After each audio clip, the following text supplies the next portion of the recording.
Disclaimer. This video, like all videos featured on this channel, is definitely intended for mature audiences. This video is likely to contain profane language. Content is inappropriate for minors. Video is not for kids. Welcome to the Dr. Greenthumb Show. Lord of mercy.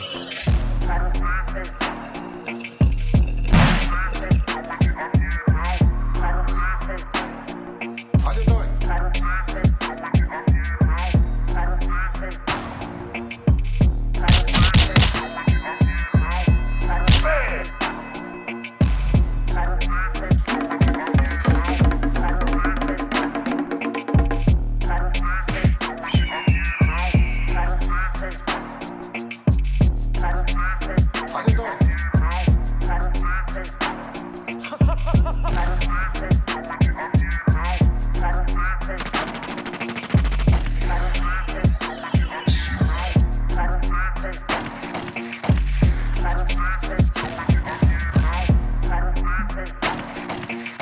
Yes. Lots of help. We need it. Welcome to the Dr. Greenthumb Show. It's live on YouTube, Twitch, Discord, the home site, www.breal.tv. Welcome. I'm Dr. Greenthumb. Hello. I got some special guests to pop it off here with some of our LAFC family. My man, Angel Soccerhead up in here. Yo, what up, B-Man? Once again. Back, man. How you doing? Already lit. Looks Yes, great. as it should be. You know what I mean? And he's splashed up right next to the iconic one, Eric Big Drum Bobo. Ball deep. What's good? Yes, I like that shirt. You obviously got it at the last game, which I was not able to get to. You bastard. I had one for you. I don't like when you outdo me like that, I man. had one for you, but somebody wanted it, You're shining, and son. they took it. You're shining, though. Thank you. And I appreciate that. Up in the treehouse crew, Bolton, Blombo, Bra, and Dominator. Up here, Bick and it be, and shout to Ra Ra and his wifey on their 1 year anniversary. That's right. Salute to Rife. Yeah, that's right. It's their 1 year. That's right. Bra ain't up there. Yes, man. Salute to y'all, and may y'all have many more positive vibes to you. Joining us at the table, one of the heads of the 3252s up in here, Sam Coe in the building. How you guys doing? That's Thank right. You guys having me on. Thanks for being here, bro. And one of our bros that we had the honor of drumming with up there in the drumline section, my man, Walter Nishinaka up in here. Guys, thank you guys for having me. Hey, thanks for being here, bro. Look, Of course. I'm going to start off by saying thank you for allowing us, Bobo and I, for being up there last season and rocking with you on the drums. You know, we geek off of stuff like that, and to be able to represent the team and represent with you guys, man, that was everything. So I wanted to thank you for that off the top. That was an awesome experience. No, thank you guys. Seriously, thank you. You guys, you know, a lot of people, they come for the experience, one-time thing, but I mean, when they came up to get you guys after, and you're like, nah, we're staying. Yeah. And then that's when I knew. I was like, oh, these guys are gonna go 90 plus with us every game. Oh, yeah. So no, I appreciate you guys, and we all appreciate you guys. Yeah, we miss being up there with you, man. Because there's nothing like okay. So when I went to my first game, and I said this to Bobo because this like I reported to him immediately after.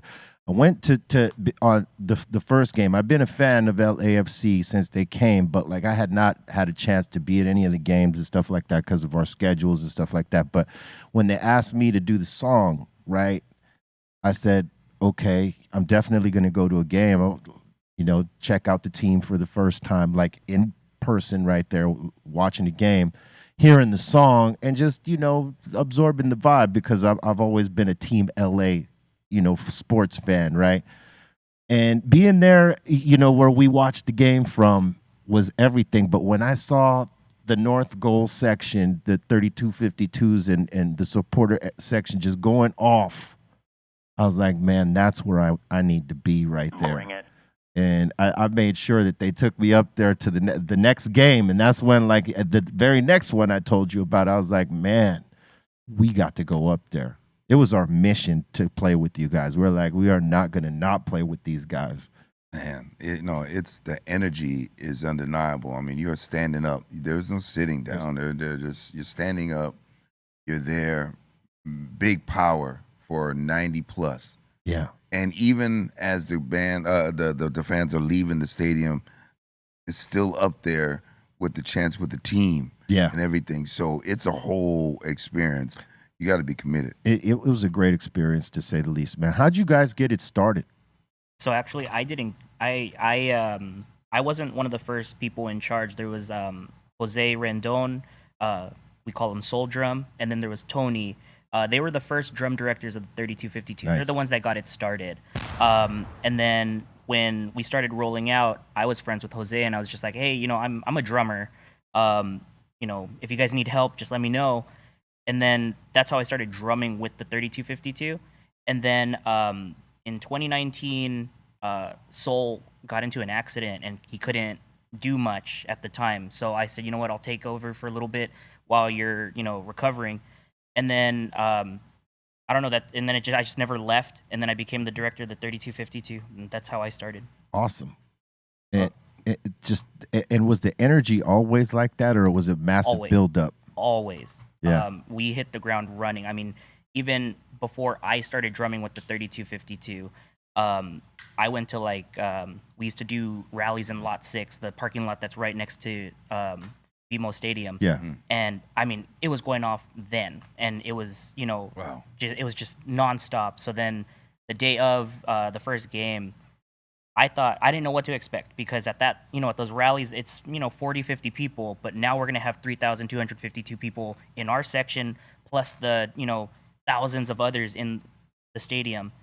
And it was wild. I mean, we set the bar so high that, I thought, oh, maybe we can't go higher than that. But then every game, it just went higher and higher. Every game, it just gets higher and higher. Yeah. It's like there's no vibe like that at any Los Angeles sporting event, except for maybe a collegiate Right. event. Yeah, and I think that same experience that you guys had when you first came to a match was the same feeling we had when we first had our first away day or had our first home match. Like, even when we were there building it, once we got there and we saw what happened, we were like, okay, this is a little bigger than anything any of us had anticipated. Yeah. Because, like you said, other than colleges where you bleed those colors because you have to pay a lot of money to be in those Right, colors, right. Exactly.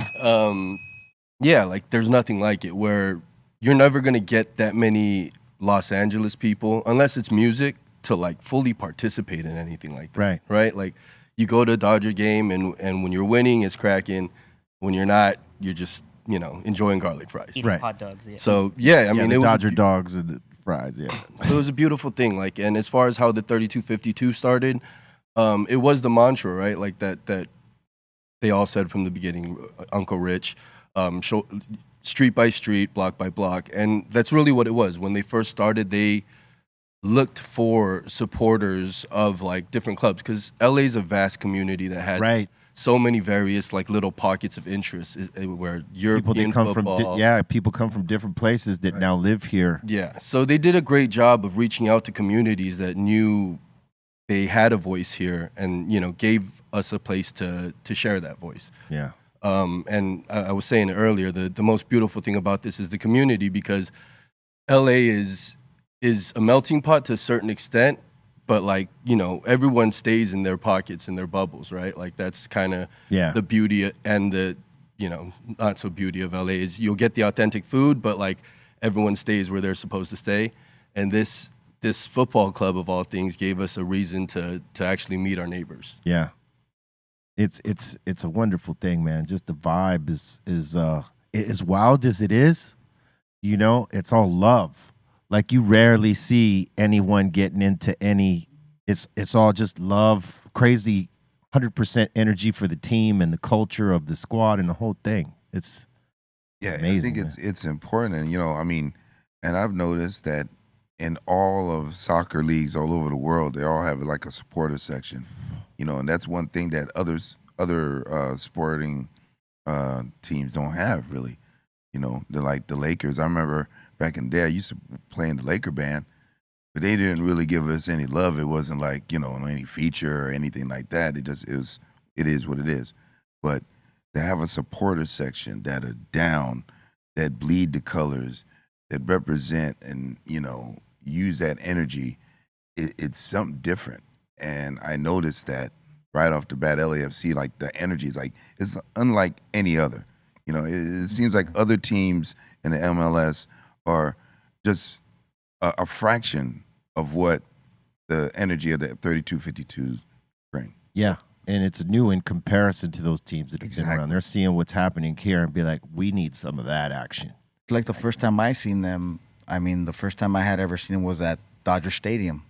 They were at left field pavilion. That's where I created Baseball Head. That's where I started doing all my head arts. But when I heard them chanting throughout the whole fucking game, I was like, dude, who is these people? You know what I mean? I'm like, because I had heard that they were building a new club, but I didn't know what colors they were or who was who. And then when I seen them chanting up there, I went up there. I'm like, hey, man, are you guys at Elliot? They're like, yeah, man. That's when they asked me, hey, can you come out to an event with your head painted black and gold? And I said, yeah, man, I could do a soccer head. You know what I mean? I even made my head look like a soccer ball. That was the bridge.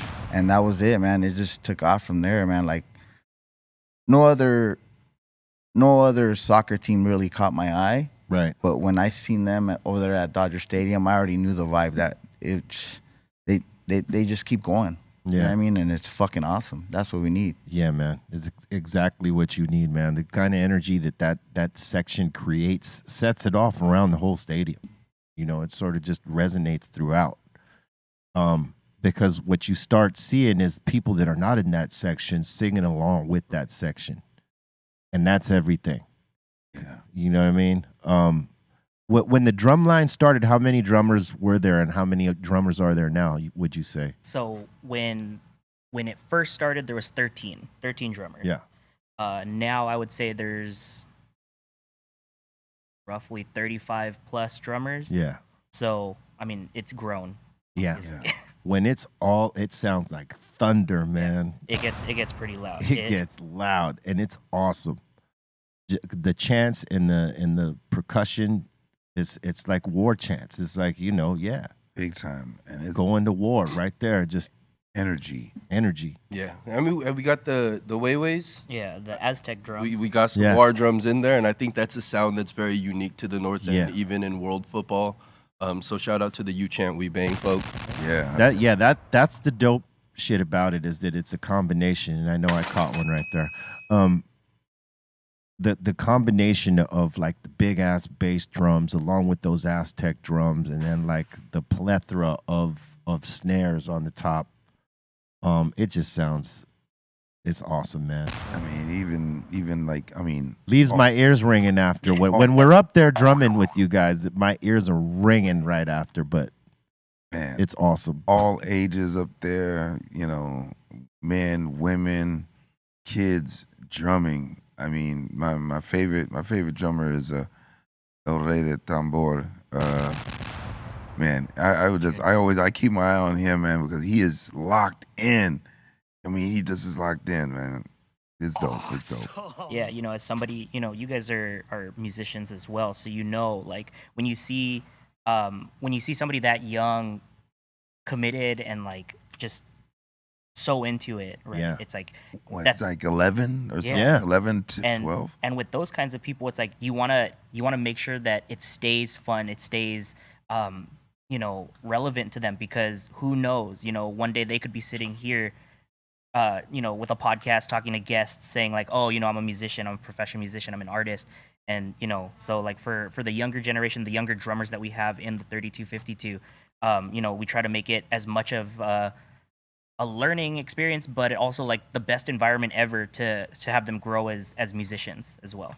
Yeah, and they do a great job up there. They are locked in. They go harder than some of us, For real. It's crazy.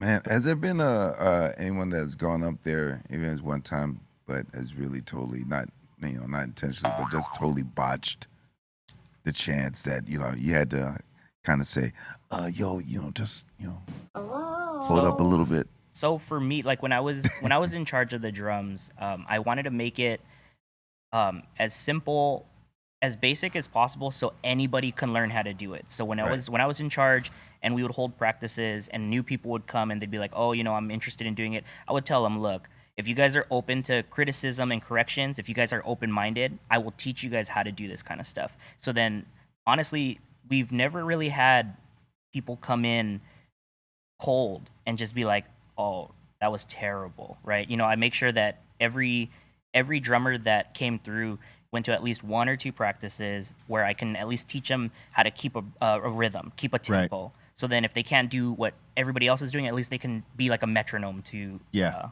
they rest could of play a simplified Right. version of what everybody's Right. playing. Yeah. But I want to, as a musician, it's like it's almost like evangelism, right? It's like you want to preach what you love, and for me, playing drums and then also being able to drum with the 3252, I want people, if they're interested, to be able to do it, to experience it. I mean, look at you guys, right? I mean, you guys did it once, and then I saw you every game after that. You know what I mean? So, we want to go back up. We're like, every time we go to a game, we are looking up. No, there. that's the thing. Is like, I mean, we cannot stop where looking we're up. at.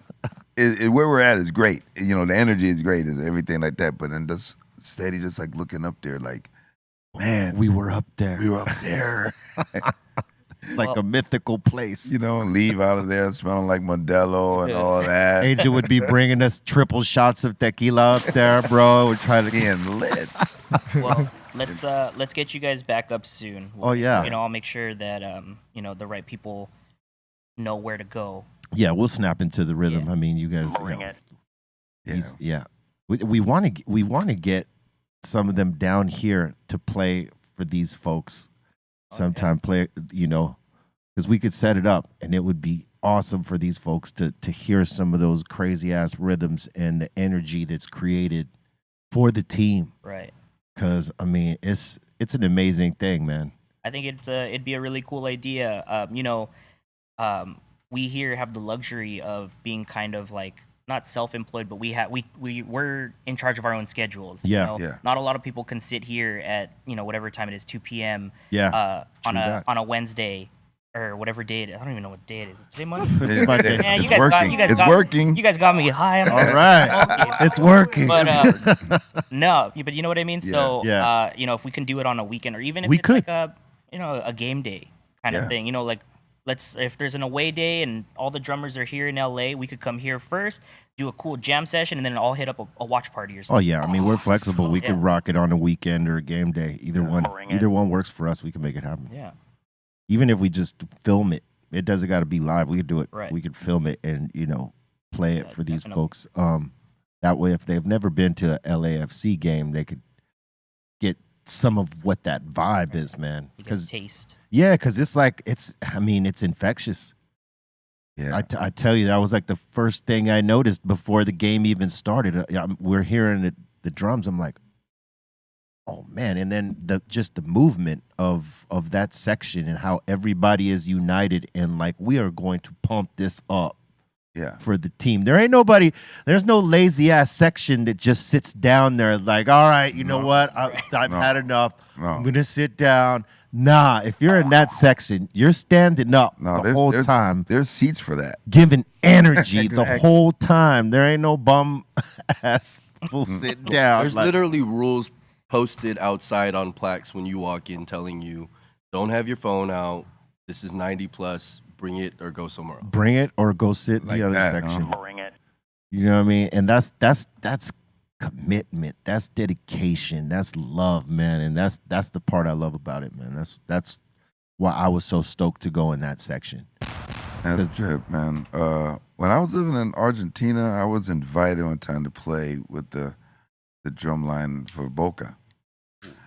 And I didn't do it. There was some that told me, nah, it's not gonna be the right environment. Because, they wild out in a whole different way. They're up there and they're smoking all kinds of mixed stuff. I don't want to get caught up in all this stuff. That you don't No, get dosed, huh? no, man. With some herbs and spices. Yeah, it's the spices. It's the spices. They like them spices. So like, no, like, no. And I said, they're up there the whole time, no break. There's like no breaks. I didn't understand the no break thing. Oh yeah. So I'm like, no.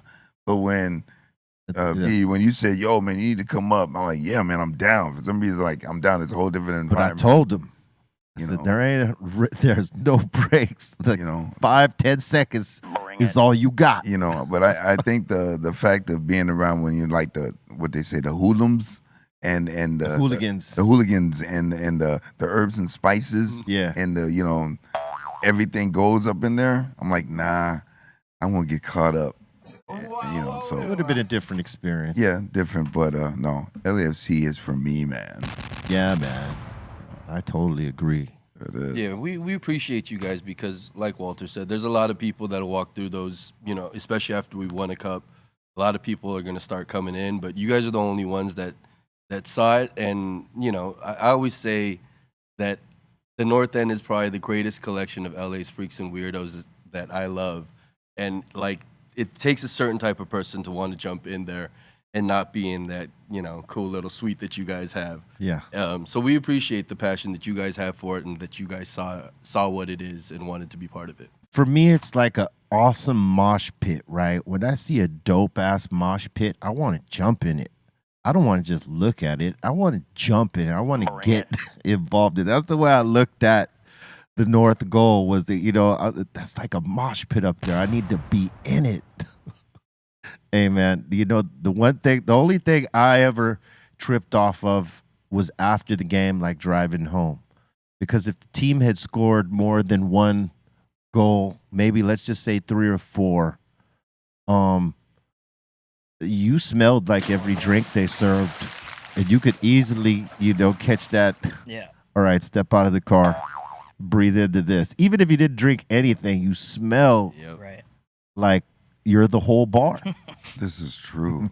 I didn't think about it like that. I just thought about the fact that, we were going up like 4 or 5 to 1 or whatnot. And like, man, okay, we've made our point. They can stop. You know what I mean? They don't stop with the drinks. They just go. We have them lined up, little half cups. But hey, PSA. Oh, you that's guys what it is? Yeah, we buy a bunch of beers and we leave little bits for the beer showers. Okay, didn't know this. The Okay. beer showers are real. But PSA, if you guys are throwing micheladas during the beer showers, you guys are all assholes. Yeah. 100%. Oh, I'll agree, man. That ain't right. Especially because you're desecrating the black and gold someone else is wearing below you.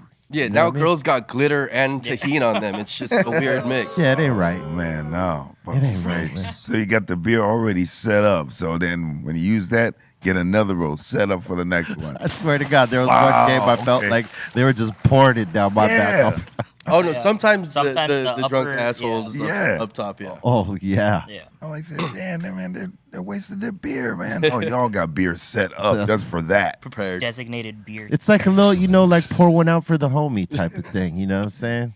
Only the homie is the goal. Man, When we it'd played in be Carson. cold, man. When we played in Carson, my wife got a beer poured right on her. That was like our very first game there that we went to when we first played them at their home. And some dude just right behind us, he was already faded. Once he scored, he just went. She was like, "What the fuck?" Yeah. People got issues that day. Oh man, yeah, it gets real tense, especially with the rivalry like that. There's one's coming up, right? At 4th of July. 4th of We're gonna July. celebrate our independence by being assholes to each other. Oh yeah, man. Yeah, we are. Bring it. That's gonna be crazy. That is gonna be crazy. That's at the Rose Bowl, right? The Rose Yeah. Bowl. Ooh. That godforsaken parking lot. Yeah. Oh my God, man. Yeah, that part. That part. Man, I hope it's not crazy hot. It's gonna be an afternoon, right? Yeah. Pasadena ain't no joke. No. man. There ain't There's no joke. shade in that bowl. No, Yeah. not at all. No. Now you better bring your sunscreen, man. Unforgiving. You're gonna be sizzling in that sun. Hope for clouds. You know what I'm saying? Overcast and things like this. Be nice. I mean, it That would just be cleared rough. up. People might get mad if we start asking for clouds again. When you're in the drum line, the drum section, yeah, the overcast is your friend. Yeah, 100%. Cool weather is your friend. And you will burn some calories. Look, let me tell you what Bobo and I were doing that last season. You know, we were activating our Apple Watches on the activity, like high intensity workout. Yeah, That's why we put it out, because you're moving at a fast rate. Right. So it tracked all our movement in the time, right? From start to finish. Whenever we'd finish and, we'd fuck off down to the field, we were burning like 1,800 calories, Wow. like around that. Sometimes 2,300, right? How much Yeah. beer are we drinking that people are still getting fat in the fucking drum line? You know, yeah, they should be all buff and I mean, because realistically, you are burning a lot of calories doing this. Yeah. 1,800, in between 1,800 and 2,300 if you're really going. If you're taking breaks and letting other people play the hard stuff and just fucking off playing the easy rhythm, then, you know, you don't burn as much. But if you're going hard like the frontliners do, yeah, you're burning at least yeah, 1,800. 100%. Man, first time playing that bar, I hit my finger on that bar. How many times have you ribbed your fingers? Me? Yeah. So,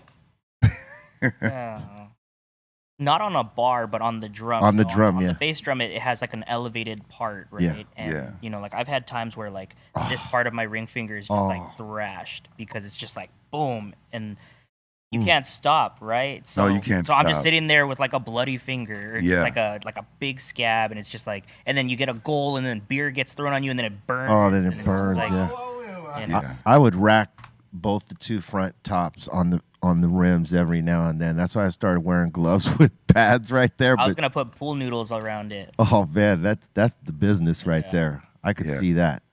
Yeah, I didn't have the drum position right the first game, so then when I came down, like my knuckle came down on that bar.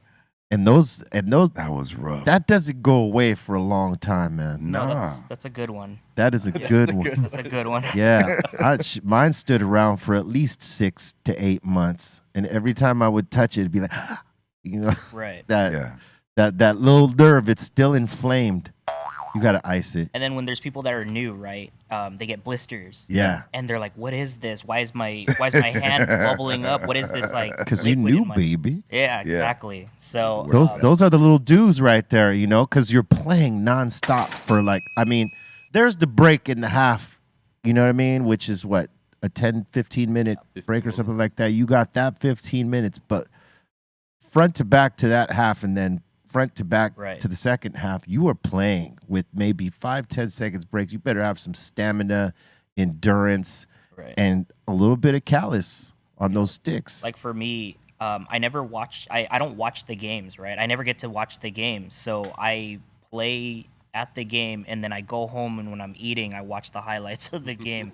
Wow. Yeah. I've been lucky enough to pick my head up off of the top of my drum head to look right at the time as we were scoring in certain games, man. Like looked up right at the right time and caught it. Yeah, it's not like you can stop, you know, like could you imagine that the drumline is going and then everybody's attention goes to the game and everybody stops. Like, Yeah. right in the middle. Like, no. It's like the only time that I would actually get mad at the drummers is like Yeah. if like we score a goal, And you know, everybody stops. everybody stops to celebrate, but there's still like different pockets of the north end that are cheering or chanting. So Yeah. it's like it's gonna get all off. So I always try to keep the time while everybody's scoring. And then if if we're down or if we're tied or something and we go behind, everybody stops. And that's the only time I used to get mad at them is don't stop. Yeah, you gotta keep going. Win, lose or draw. We're gonna go 90 plus. We're gonna go hard, right? Yeah. So when they would stop, I'd look at them. I'd be like, You know, it's that nature to celebrate the team that happens, right? Because I notice when if let's just say the other team, the rival team scores, the discipline's there. You keep playing. You know, like fuck them. Yep. Right? But when we score, it's like, yeah, you know, and you forget for that half a heartbeat. Some stay on. There's, the disciplined ones stay on. But you see, like, the people that get lost in the emotion, they forget they're drumming for a second. Yeah. And then they get back on it. And it might be off because they're trying to get back on in a weird spot. and it's one of those things too that we have to remember that none of us get paid to do this. It's all volunteers, so I can't get too mad at people. It's more of like, from my background in music, it's like I can't stop. I can't. Yeah. I'm working, so I couldn't be too hard on them. But sometimes, crucial moments, it's like you guys got to keep playing. We can't be stopping. I mean, that's our mentality because it's the same thing when you're doing the live show, right? Like if there's something that's off, you can't allow that to stop the show unless it's the sound and the sound goes out. Right. You got to keep the show going. If you mess up on your verse, which we have at times, or forgot the verse, which you have at times, you find a way to keep it going with the freestyle or spitting something completely different, but never stopping, Right. because it breaks the momentum. So yeah, for those of y'all, up and comers, discipline in what you're doing is everything. You do not stop unless it's an emergency or the sound just completely cuts out and you cannot keep going. You know what I mean? Or if you're playing on a drum line and the mission is to keep playing. Yeah. Discipline. All right. As much as we love to see our team win, man, if you're up there, you gotta stay locked. Do in. it. Bring it. Question. I'm sorry. Go ahead. I was gonna ask, how many supporter groups are within the supporter group? There's the 42 Originals. How many different groups within the whole big supporter section? Fingers. Are we at 8 or 9? Like 9 of the original, It's like the ones that are the recognized official under the umbrella, and Right. then there's the groups like the 42 Originals, the non-official groups that are all part of the extended family. Okay, so there's official groups and then there's non-official. Yeah. Okay. That's dope though, that everyone is accepted, because it just corrals all the love. Mm-hmm. And it's awesome, man. And I want to thank y'all for coming in and sitting at the table. First of many times. I want to have y'all in here more often when you guys got time to come sit in. Appreciate it. Word up, man. And go LAFC. Let them know where to find y'all. Instagram at SlimKoda, SLIMKODA. You could find me at Taiko_Walt, TAIKO_WALT. Angel. Or LAFC_soccerhead. That's where you can find me on IG. Word up. And you can also follow the 3252 drum Instagram, Heartbeat of Los Angeles. Yeah, definitely do that. And at LAFC3252. Shout out TSG. That's right. Salute to all the fans and all the supporters. And go LAFC. Go LAFC. We'll be back right after this. Word. Real.tv. Onward. Got to Bonner Springs. They were ready. They were, as soon as I walked out there and hooking up shit, they were,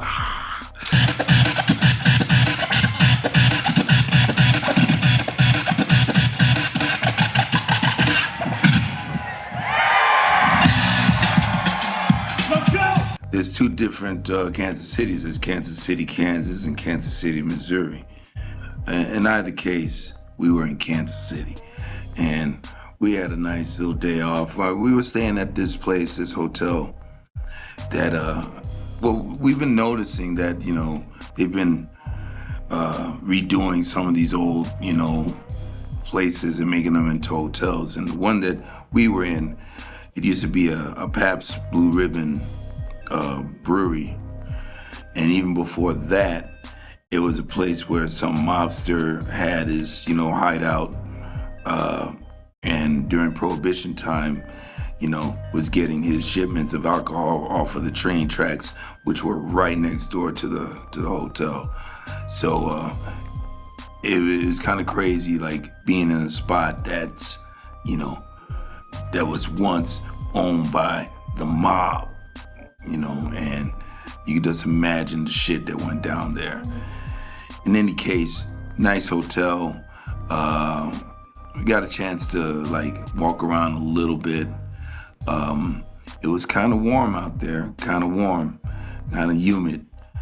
And we were just walking around, got in some supplies, because we've been signing hella shit. B needed to go and get another belt. I don't know how he keeps on losing belts. He wound up finding it after a while, but this guy and his belts, man. I don't know. How many belts do you lose? We did go on a belt hunt, because I lost my belt, and this is a reoccurring thing that happens on tour. I lose one of my belts and I only bring one, and I got to hunt for another one. Fortunately, I found my fucking belt, so we went hunting for nothing. But, we were striking out everywhere because, again, where we were staying in Kansas City, Missouri, for the day off, we just weren't around too much shit. So, it was kind of tough finding shit there. But we smoke like champions. And now it's legal out there, so that was a good thing for them. It's good to see that more people are accepting of the cannabis culture as we go from state to state, and you see this, and then in the cannabis-friendly states like Kansas City, Missouri, to see people, embracing the cannabis culture there like that. We used to go down there and rock shows, and it was not accepted. We were just doing it, and we weren't really thinking about what the repercussions were going to be. Fortunately, we didn't really have too many scrapes with the law, but there is a cannabis culture out here or out there that exists that, they're all about it. Kansas City is known for its food, particularly its barbecue. So where we were at, we were really close to this good barbecue spot. Sorry, Dustin, I know you make some bomb barbecue, but we had to try some Kansas City barbecue. It was hot as fuck, I gotta tell you. Went from some cooler places. Breal.tv. Yes, welcome back to the Dr. Greenthumb Show. If you haven't smashed that like yet, do it. Don't be lazy. I know you smoking. You might forget. Say, I'll do it at the end. But no, do it right now. And subscribe. Crack that all notification bell so you can get down with everything we be dropping. We're dropping new smoke boxes in the next couple weeks in July. So stay up on game for those. You don't want to miss these. They're really good ones. So get down with that. And we are joined at the table by C-. What up? Mr. Goodlight is back in the house. Yeah. Cali Blaze is Concentrate King. And Thirstin Howl the third up in here. Yeah. What's good, people? Yes. Up in the spot. How you been, bro? Everything been beautiful, man. Before we even begin, man, I want to shout my dude Alberto in Chicago who kept calling you guys to have me on the show, man. So Alberto, the Cuban tech who runs my website, man, but he kept calling to make sure I was up here one day. So that's what's up. And you thanks for here? having me. I'm here. You're right here. And we were just talking off the air about the last time we did a joint was like 10 years ago with Chino XL. Salute to Chino. Kid Frost was on the joint too, That's man. right. It was a Latino joint. Yep, Latino stand up and sick jacking. Yep, and sick jacking. Yes. We're doing more. Let's go. We're doing more these days as Latinos in hip hop. You know what I mean? And that's a big deal. Because it took a long time to get, for Latinos to get recognized, period. You know what I mean? And we've been here from day one. Since day one. Co-creators, baby. I call it the co-creators. Co-creators, yes. Hip hop. I'm from New York. I'm from the Mecca. So I was there. I seen how it happened. I seen how it went down. That's right. And I seen who was putting in that work in them streets. And Puerto Ricans and, all the Latinos, Dominican, everybody was out black there. and brown. Right? Yeah, you can't count us out, man. Can't count us out, man. Fact. Hey, you dropping some new joints, right? But yeah, I just dropped a new Thought Skill Illustrated album. I don't know what number album this is. Maybe my 30th. Wow. That's so I've been dropping consistently, from the beginning of my career with no label support, no backing. I just independent, 100,000% independent the entire time, man. But the catalog is massive. But the new album is Thought Skill Illustrated, produced by Mateo Getz out of Massachusetts, and straight fire, the straight Thirstin Howl stuff. One producer, right? One producer. This is actually the first album I ever did like that. My dude Mateo Getz, he called a situation, and I was the first person he called, and he was like, "I'm gonna produce a whole album for you. Let's go." What made you flip that switch? Because I know a lot of folks, they I'm used to doing one producer on an album. That's the way we worked with Cypress with DJ Muggs producing pretty much everything except for one album. So I'm used to that more so than the other. Other cats work in a different schematic where they may not have a producer, so they use several producers. How'd that feel like making that transition? Well, Mateo was also one of my good close friends, man. For many years, we've always worked together. I've always used his production. I mean, I began just using instrumentals, so it didn't really matter where the beat came from as long as I was feeling it. As long as you felt it. Now, Yeah. like I said, Mateo, he had got a financial situation that made it good for both of us to do it. Right. So, you know, I was the first person he called, and, you know, as well as he's my brother, so I jumped on it, and we just banged it out, you know? Did you notice a difference in doing that album, you know, in relation to your other ones?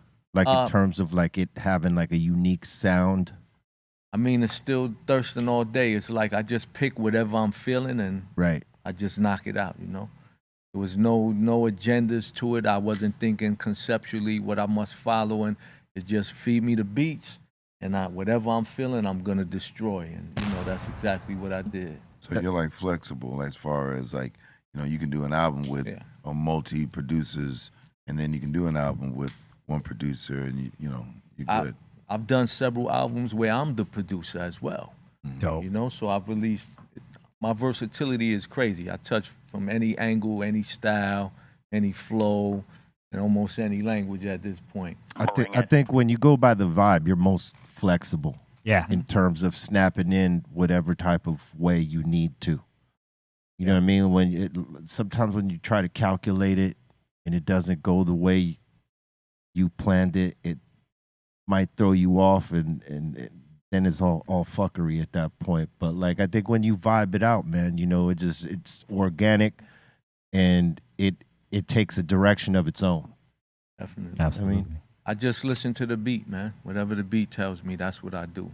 Exactly. You know, I follow it all day long. That's the same here with me. Like some ideas I've had like have come before I got the beat, which were very few. You know, like I had an idea for some, and I waited till I found the beat that spoke the same language, if you could feel me. Yeah. Like Rock Superstar, for instance, right? That was on what? That was on Skull and Bones. I had that idea in my head for 3 years until Muggs gave me the right music for it that I thought, okay, this could work together. But you know what I mean? That don't always happen. You might have something in your head and you force it on a beat, you know, and it doesn't I work. work from every way. Like, there's no specific way I have to work. I could sit there right on the spot, knock it out, or I could, you know, calculate it for years, an idea, and just sit on it.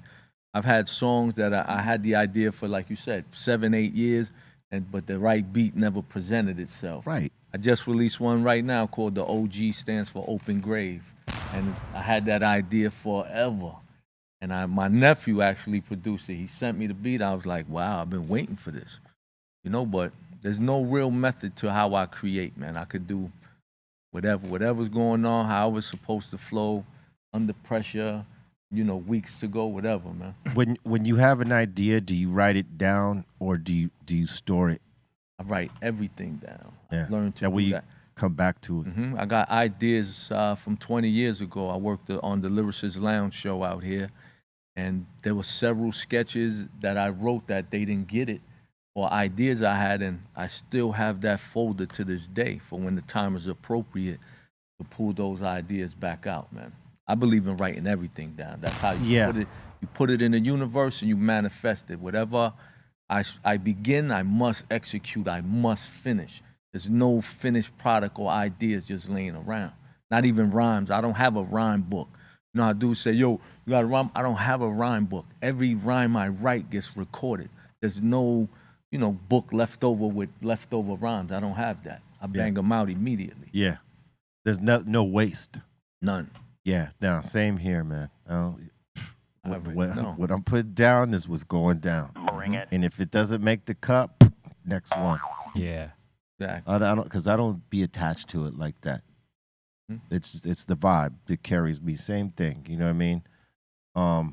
What's the vibe like when you're in the studio? You like it just you, or like do you have people around to see what they're vibing with?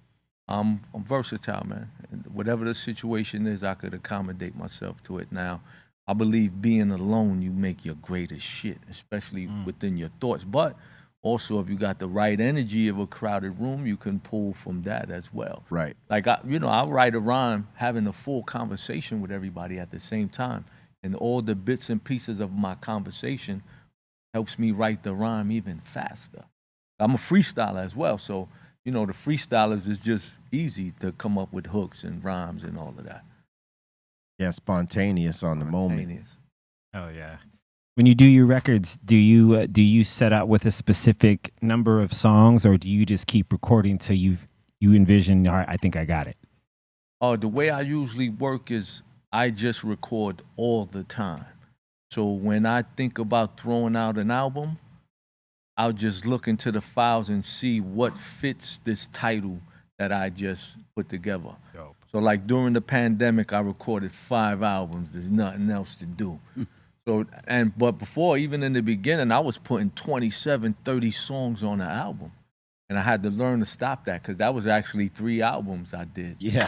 So That's now a triple album right there. Yeah, now I limit it to maybe 12 with a bunch of skits and things like that. I think in the 90s when we were younger, we thought more songs was more. We didn't realize less was more, especially in terms of our publishing, because the more songs you do after 10, it diminishes your percentage of the publishing. And we don't know that. They don't really tell us that part. We're just being artists, being creative, and we need 18 songs. You really didn't, but you had so many ideas and you thought you had to get them out. And I wanted everybody to hear everything at once. It's 30 songs, shove them down your throat type of thing. But So you do have songs in the vault. I mean, completed songs, the but vote is holding. it's ready to, Yeah. I got a lot more work with Hurricane G, rest in peace. Rest in peace. Rest in peace. Passed away. We did the Mommy and Poppy album. I got still unreleased songs with Sean Price, my brother who I grew up Rest in with. peace. So, and as well as a host of others, man. I just been doing a lot of stuff here with Young Hump and Super Nad and Dana Dane. Me and Salute Dana to Dane got I work with everybody and I just put it together and wait for the right appropriate time for specific things to be released. But I always got something in the pocket ready to go. Always ready to launch. Always. Yeah, man. Thank you for also getting on my record, the joint with Tony Touch, Hurricane G. Yeah, man. Yeah. Now, that was an honor. When Tony reached out to me to do it, I ran to the studio. Thank you for that. We did. Me and Hurricane did that right on the spot, That was all And like love. I said before, man, anything else you guys ever need me on, I want to get busy. I want to show them who we are and, All right. and show them we really rock. You heard it. I heard it right here. Heard it, right? Yeah. We got all these witnesses. We're going to have to I was do here. that. My name ain't Thirstin for nothing. Everybody knows that Thirstin is for the rap shit. That's right. I'm hungry for it. Even later in my career now, it's like I don't know how to suppress the hunger. It's like I don't even know how to slow down yet. I haven't figured that part out. That's how much I love the culture and I love everything about hip hop. I was born before hip hop was born. I got to see it all. And I lived in the Mecca. I seen everybody come to it. I'm not a fan. I'm a fiend. It's a difference.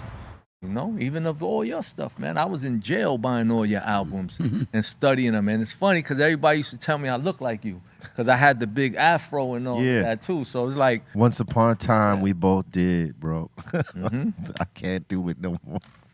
Man. When was your first, when you started rhyming, how old were you? What was the vibe like? I rapped it when I was 16, but never seriously. I maybe rapped one day and, freestyle for like an hour and a half, and we filmed it. And I still watch that tape to this day. And because I never did it again after that day. But when I look back at that tape, I'm like, damn, I always had it. And I never loved anything more than hip-hop music or culture. So the day that I actually seen that I could rhyme and I really got into it, I was probably 26 years old.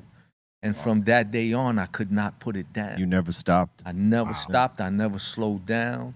None of that. I come from the Rap Olympics with Eminem. We were the team. And I think the more work you do, like consistently, like whether it's writing or recording or on stage, man, you do enough of it, it just keeps sharpening the sword. Exactly.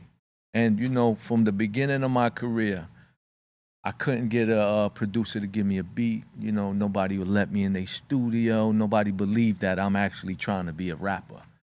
So it forced me to learn how to produce for myself, make my own studio, build my own stuff, direct my own videos, you know, learn to edit everything. So I learned to be self-sufficient so no one could ever tell me when I can do something. I release when I feel like it. I've never taken a major situation. I've never taken a deal at all. But that allowed me to drop whenever I feel like it, do a song with whoever I want to do, say whatever the fuck I want to say in the same manner. You know, so that's what actually gave me the longevity, the consistency of constantly doing it. I sharpened my skills. I ain't know how to count bars like everybody when you start. I ain't even know I had to flow a certain way. I just know I wanted to rhyme and I had the illest lines. You know what I mean? Yeah.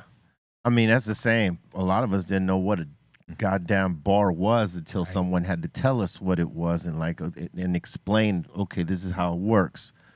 And then once you get into that, you sort of begin to know how to structure a song. You know what I mean? But before that, I was just like, what the hell is a bar? Yeah, my bars were like 40. Yeah. Like between 20 and 40 bar verses, and engineers are looking at us like, oh, wait a minute. I just wanted to rhyme, man. I'm still one of those dudes who make 10-minute songs like back in the days, you know? Remember in the beginning of hip hop, a lot of dudes made songs that were 10 minutes long. Yeah. I'll still make a 10-minute song if I can't stop writing to it. Sometimes it's just continuously coming out, and I'll just keep writing. I listened to a 10-minute on the way in. It was Immortal Technique, Dance with the Devil. See? 9 minutes and 67 seconds. Some songs are worth the listen. And it is, because it's a story. That Immortal Technique song is ridiculous from front to back. It's a whole story. You get addicted. Second you listen, I ain't listening for 9 minutes, but if you're somebody who listens to lyrics, you can't shut it off. Yeah, he's dope. Yeah.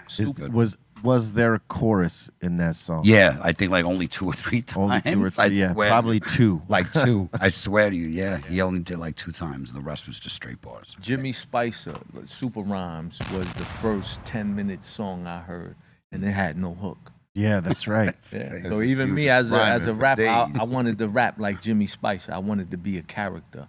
I wanted to turn into something else like the Rapping Duke and Dana Dane and Lick Rick. So, you know, that's what brought about my style, their influence.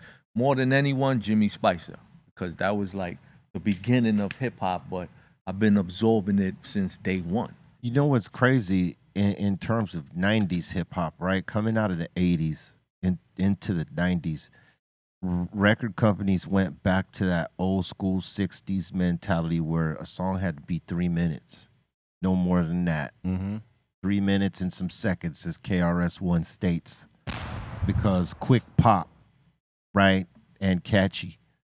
Nothing over 4 minutes and 5, 6, 7 minutes and whatever and stuff like that. That's where you see the shortening of verses from 20 and 40 bars to now 16 and 12. 2 verses. And now it's even shortened. You know, some folks are going 2-verse songs. 8, 12, whatever, or 2-verse songs. Where you used to have a bridge and break before the 3rd verse. That's not, you know, it's very simplified. Yeah, that's true, man. Let's just get some catchy lyrics over some cool music. I've noticed like the new hip hop songs are about like 2 minutes, 15 seconds.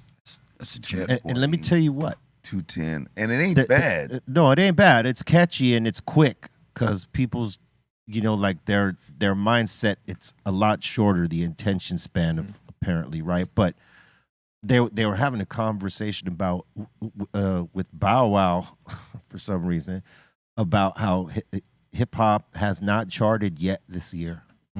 Saw that. That is nuts. And that's crazy when you think about it. And that's, to me, speaks to like how generic the game is right now. Like where like there's no dynamics in it anymore. Like everybody follows each other's hit and tries to get there. And then the people that are programming radio don't even know that like what they're programming, kids aren't listening to they're listening to on the streaming services. Yep. They're not even like, you know, they're not even fucking with you. You know what I mean? So where they could be breaking other artists that are doing something, out of the box, different or dynamic, they stay chasing these little things, and for that, they haven't broken anything new that is that special that's charting. Because realistically, everything is streaming. No one's buying like they used to.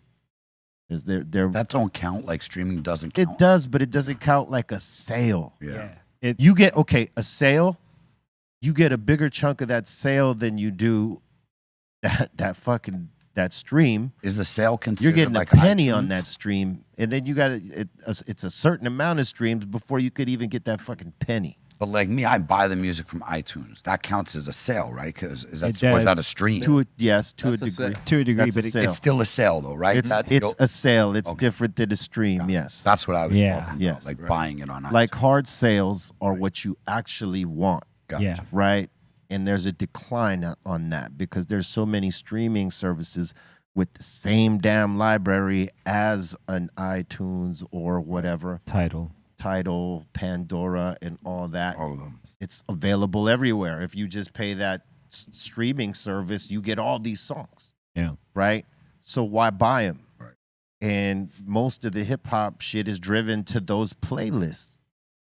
Yeah. And so boom, there's your decline right there. It's uptick in streams, decline in sales, decline in charting. And the options of choices now, because the radio and the television programs, it was all programming. They were forcing you to get. Now the people are actually choosing what they want to hear for themselves. Yep. Even if it's a stream, they're choosing those streams. It's not being fed to you. And think about this. You don't even know if the streams are real. It could be click farm. True. You know what I mean? Because if you got all these goddamn streams, if you got over 1 billion streams, but your shit ain't charting on the top 200, what the fuck? Bootleg streams, they're now real. Yeah. Right. That's Yeah. the best way to put it. Yep. I don't respect none of that. Me neither. Pushing the numbers up like. No, that's I'm weak. not. Even like, there's people you hire and they'll push the numbers instead of, I want actual viewers and actual listeners. Even if I'm not making anything, I want somebody to hear this shit. Right. Yeah. Don't give me a fake number. I want my shit to get to the people. Yeah. Yeah, we don't want none of that fake sauce because that's all. It doesn't count. And there's a lot of it that people don't talk about. Like right now, like when you see a lot of these multi-billion views, there's a ton of bots in there. Think about it like this. One of these rappers who's got like 10 billion streams, right? The way you would know if that's Fugazi is when they do a show. Or are they selling out? Are they selling tickets? Yeah. What venue they're playing. Any venue they're playing, are they selling tickets? Yeah. You know what I mean? Because if they can't fill a small room and they got 10 billion streams, Fugazi. Yeah. Something ain't adding up there. Something don't click farm. That's what it adds up to. Even the comments of Fugazi. Yeah. Even the comments. Yeah, they hide the Bots. same company Bots. is doing, and you can tell when that comment does not belong there. They say some dumb shit that doesn't pertain to who you are and what you're doing. Yep. So I don't respect none of that, man. I want to feed the people proper shit, man. Don't give me no fake nothing. Yeah. That's right. Yeah, man. And I think the game is caught up in that right now. But, people just trying to show out on streams, and these are like people you don't really have.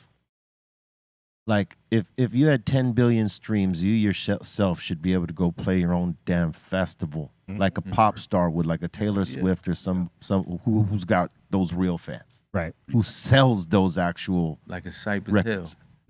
We get close, but not quite like her. I'm saying, like people buy her tickets for real.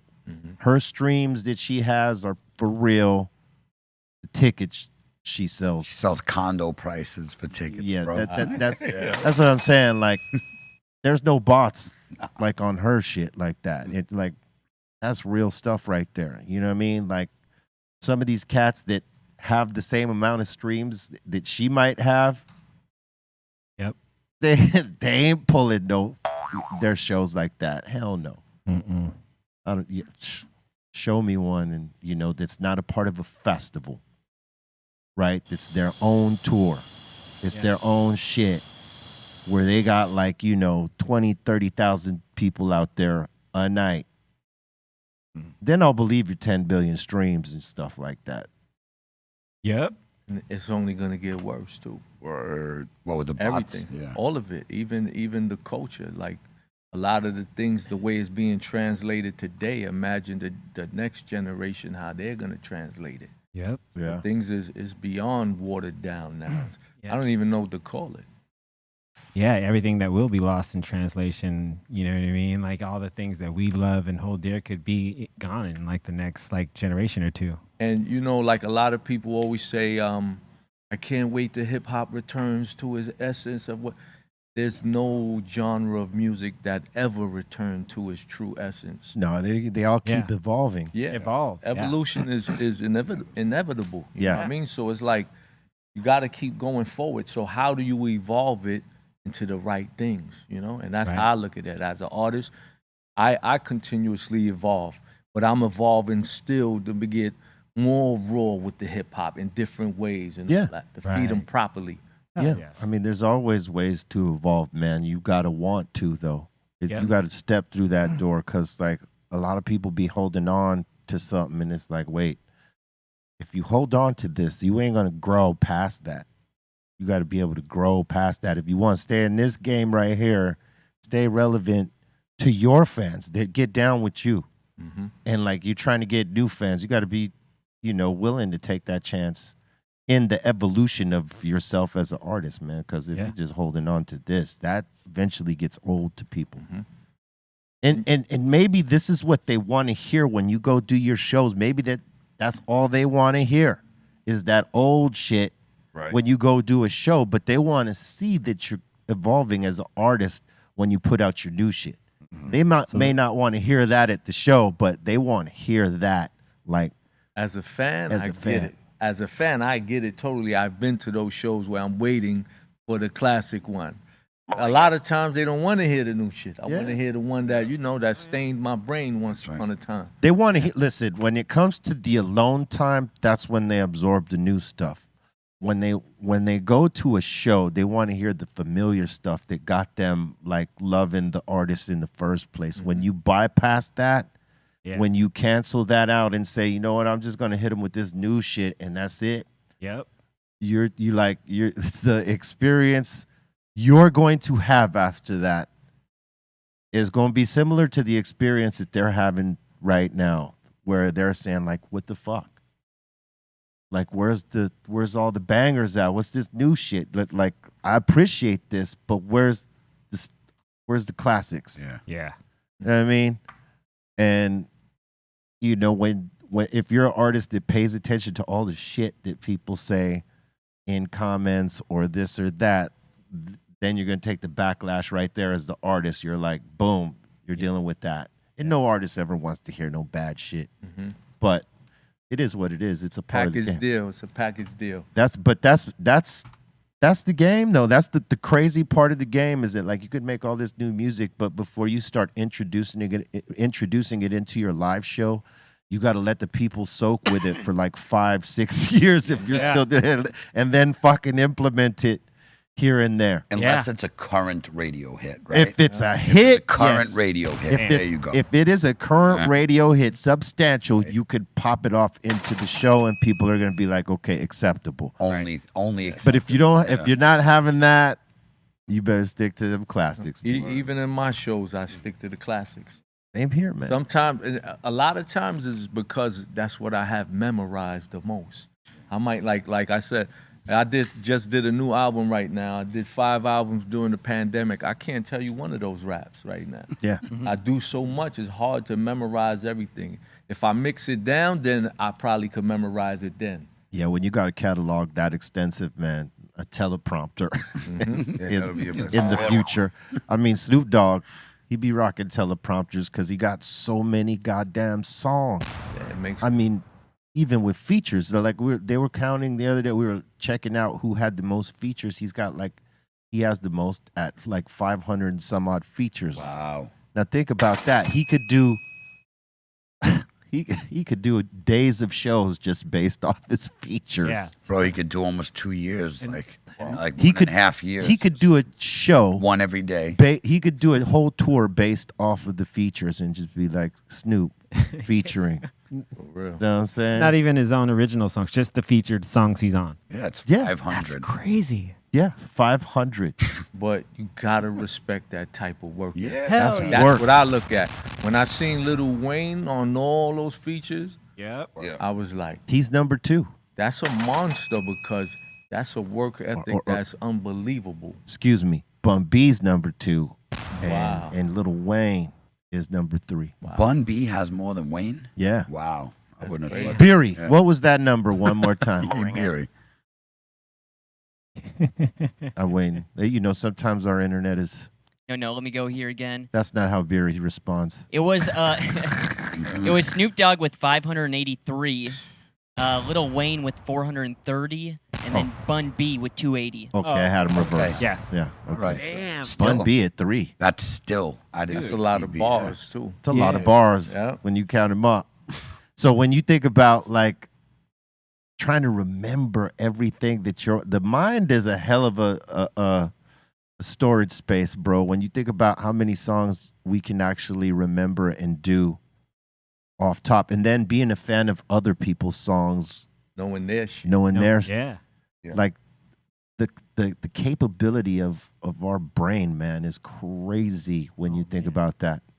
Dude, there's some times where you'll just be like out of nowhere, you'll remember a song, you know, or you haven't heard a song in like 10, 15 years. And when it comes on, you start, singing or rapping along where you're like, I haven't heard this song in forever, but you know by heart as you just start going, you're like, how do I retain this? It was in the memory bank. Yep. You It's just open the vault. just need to be, dusted off. Yeah. You know what I mean? Bring it up. It's the best. Yeah. I got a pretty sharp memory too, man. I'm that dude. I could remember the phone number to the phone booth on the corner in the projects from 35 years ago and things like that. Remember when you used to have to memorize a phone number? And I knew them all. Now, Yeah, me you too. don't know Yeah, nobody's everybody. name. Right? Yeah, I used to know everybody's Yeah. that I like all the circle of my people. I knew everybody's phone number by heart at one point. And their codes too to their beeper. You knew their beeper codes too to everybody. Yeah. You know. You would have to leave a code after your number Of what it's course. regards to. We've been dumbed down and put it and are now dependent on these goddamn phones to do it for us.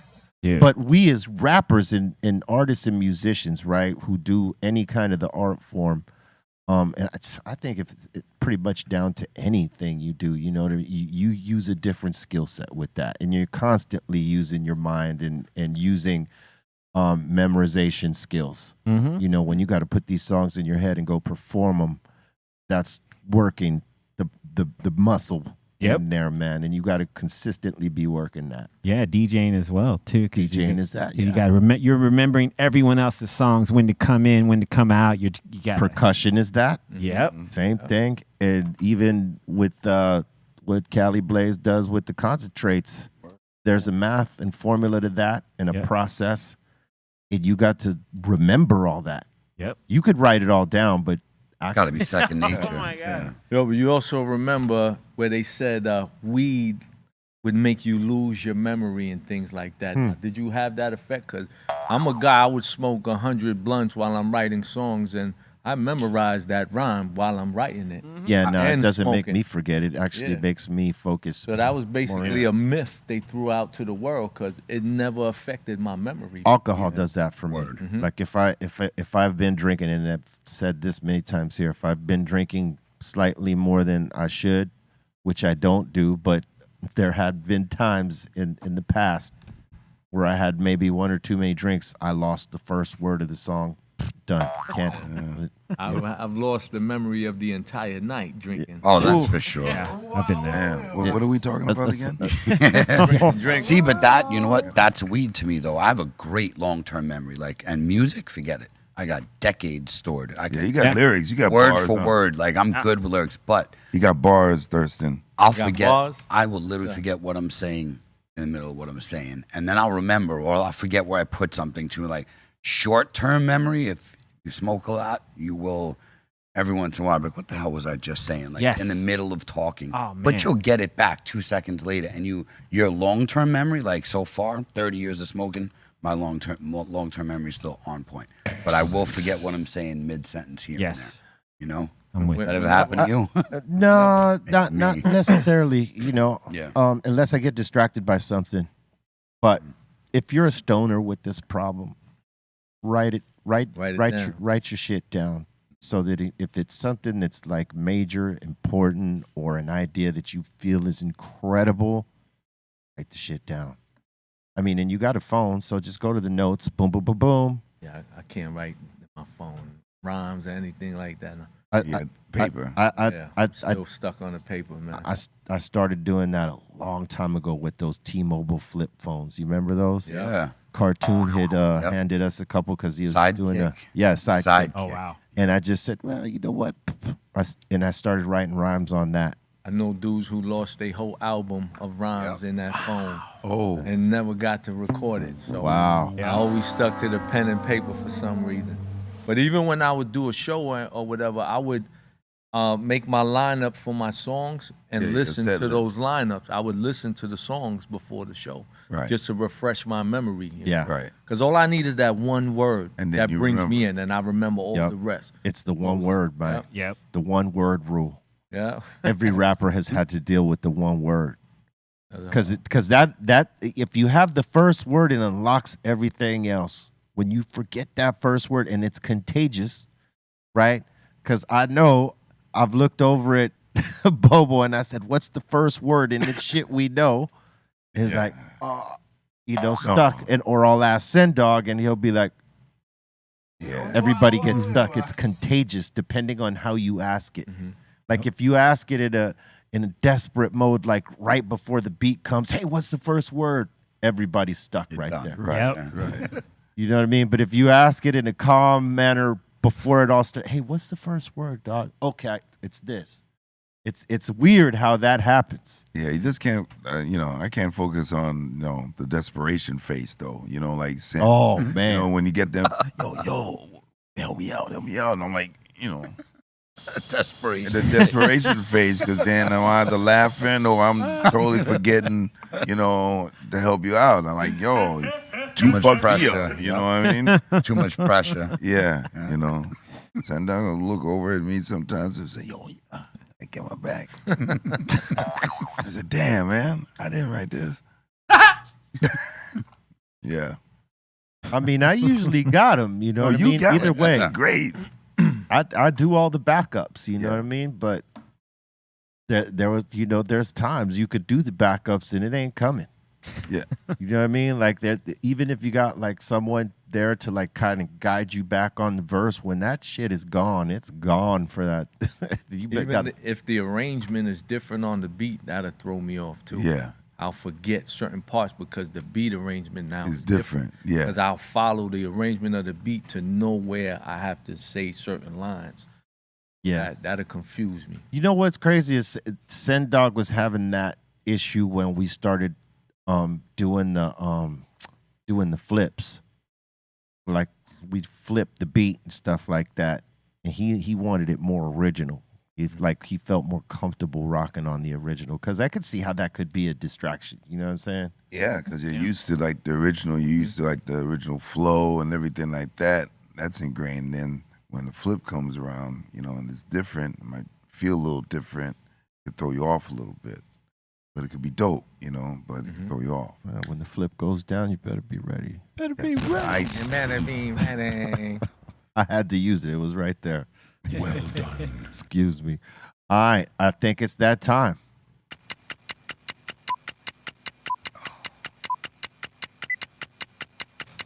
Time for submissions. Time for submissions. Time for submissions. Time for submissions. Time for submissions. Time for submissions. Time for submissions. Time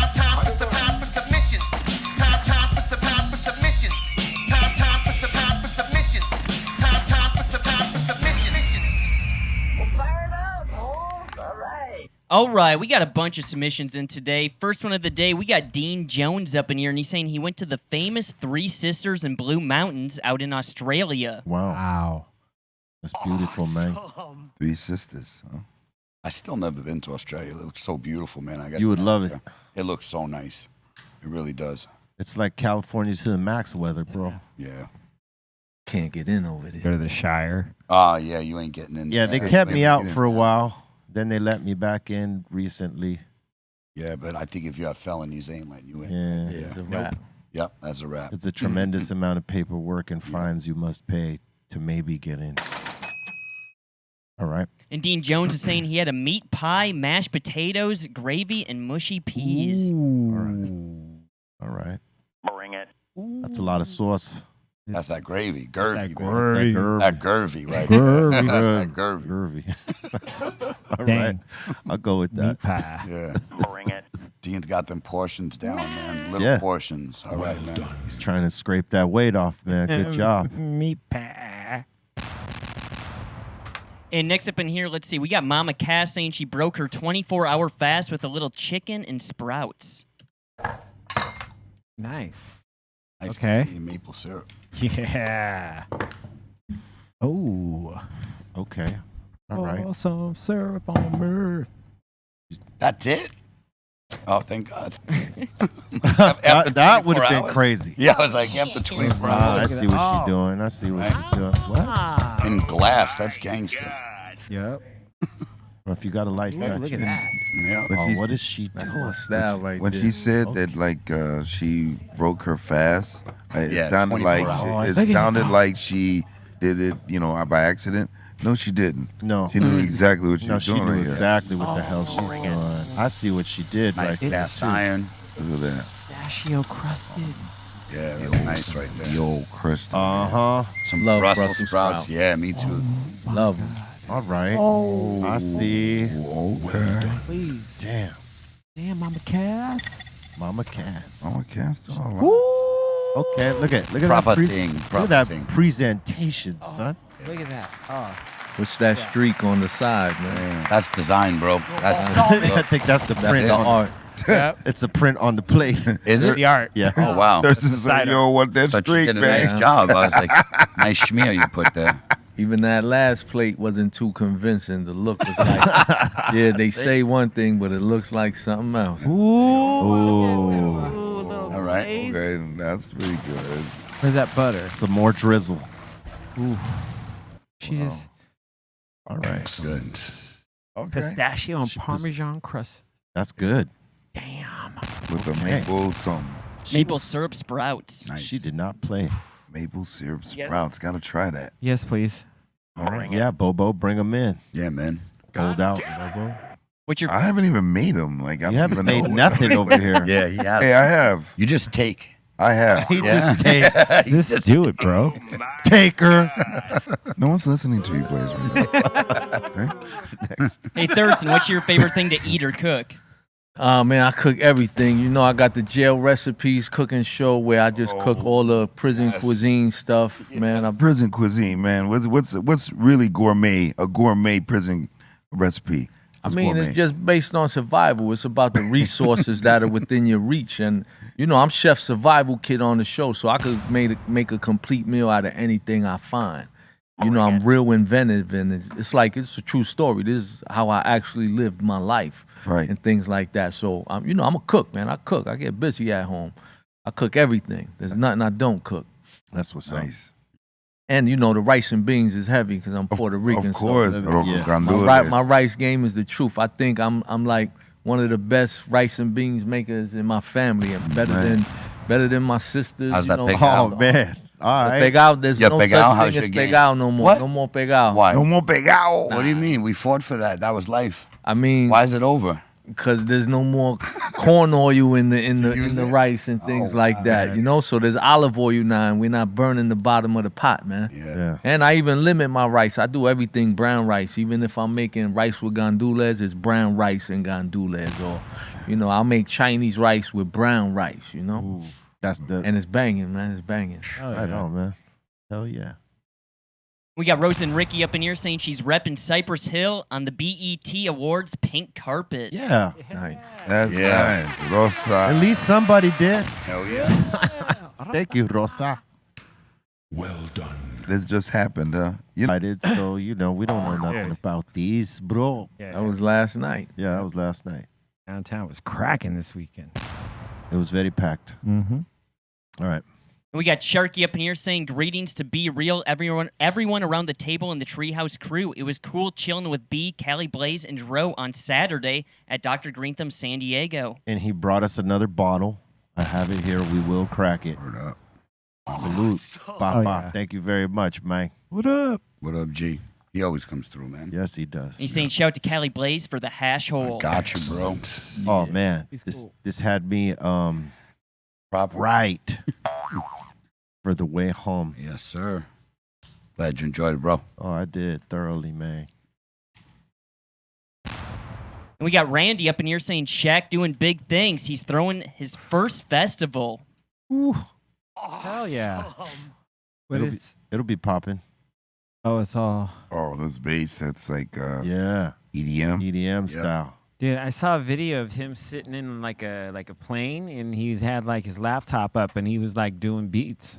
Wow. Jack gets busy, man. Yeah, he gets it in. That's in Fort Worth, Texas. Yep. You're saying? Yep. I was gonna have it cracking over there. Bring it. All right. And we got a Panda up in here saying cheers to the Greenthumb crew. He's drinking a street itis and having some tough mama for the weekend. Yeah. High tea by St. Itis. Street-itis. As according to Bobo, street itis. Yep, street I mean, itis. not Bobo, Bolton. So No, that was Bobo. No, that was Oh, that was Bolton. All you. Yeah. He knows street what itis, street-itis. yeah. Damn. So that's cannabis. Saint. St. Ides? That's Yeah. St. Itis. Wow. Damn. Mango high tea. And you St. got Itis. hybrid. Wow. Maui mango. That's crazy. What's up with that tough mama? Bring it. That's right. Yep.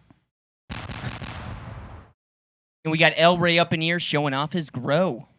About to chop this one down. Nice.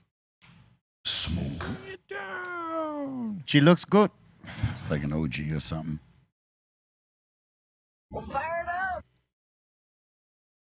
And we got Tacos up in here, and he's smoking a blunt with a blueberry swisher. What do you guys think about the swishers?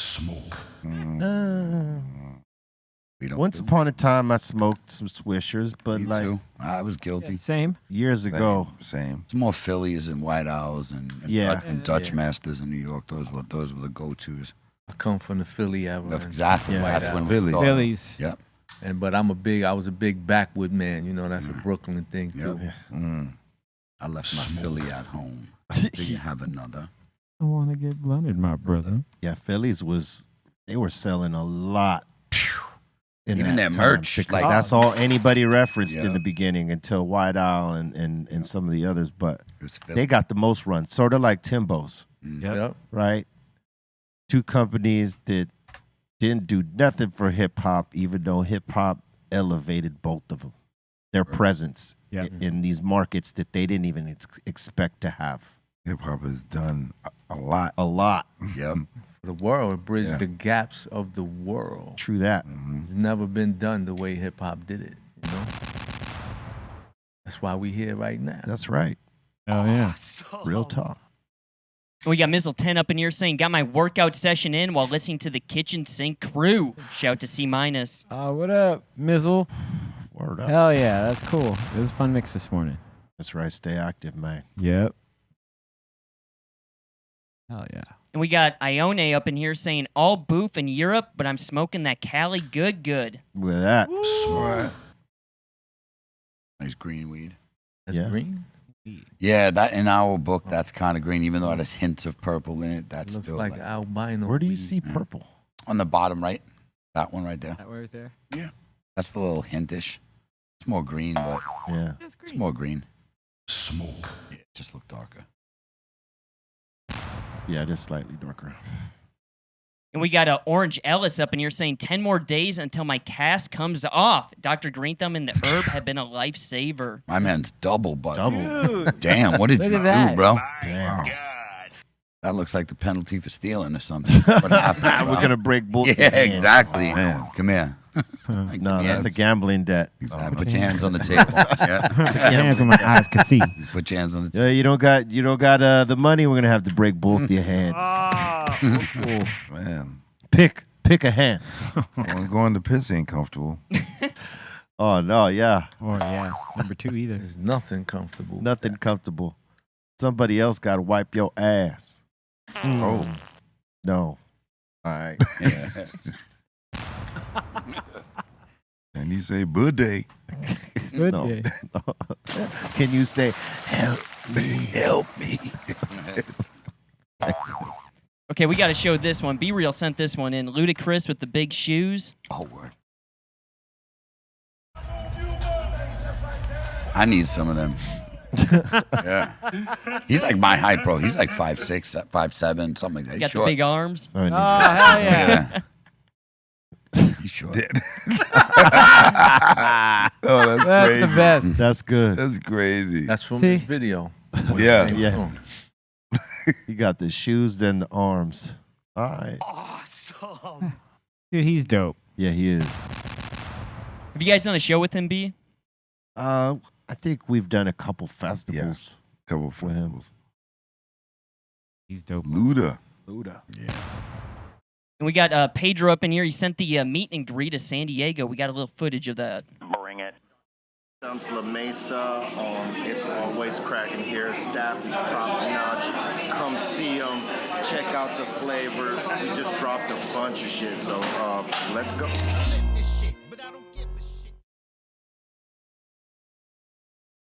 Yeah, Oh, you gotta take the take the sound music, out. huh? Yeah. Stupid. YouTube. Yeah. Look at that. You could beatbox right here. No. We need a fucking beatbox. So when this happens, we just have Bolton someone can do that. Go ahead, Bolton. Go ahead, Bolton. Hold it Come up. on. Oh yeah. Unleash. Come on. No. Nah, we want Big Drum to beatbox. 3, for us. 2, 1, go. No. You know I can't beatbox. Y'all don't do that in Minnesota? You No don't beatbox in Minnesota. People were making fun of me during the little LAFC interview because they're like, "Oh, looks like even Colton can go out and drum. He can learn. It's easy for everybody." Easy for all. But it looked like there was a lot of people here. Lines wrapped around the building. Yeah, man.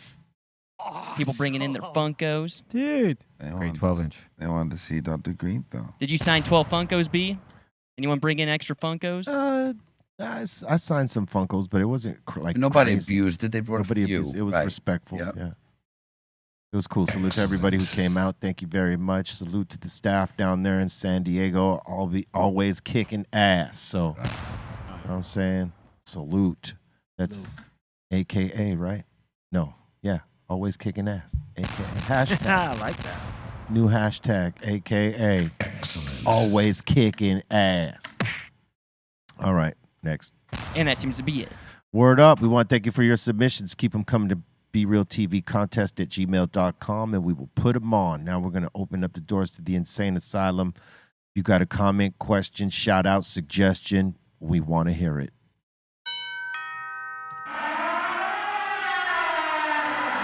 Welcome to the Insane Asylum.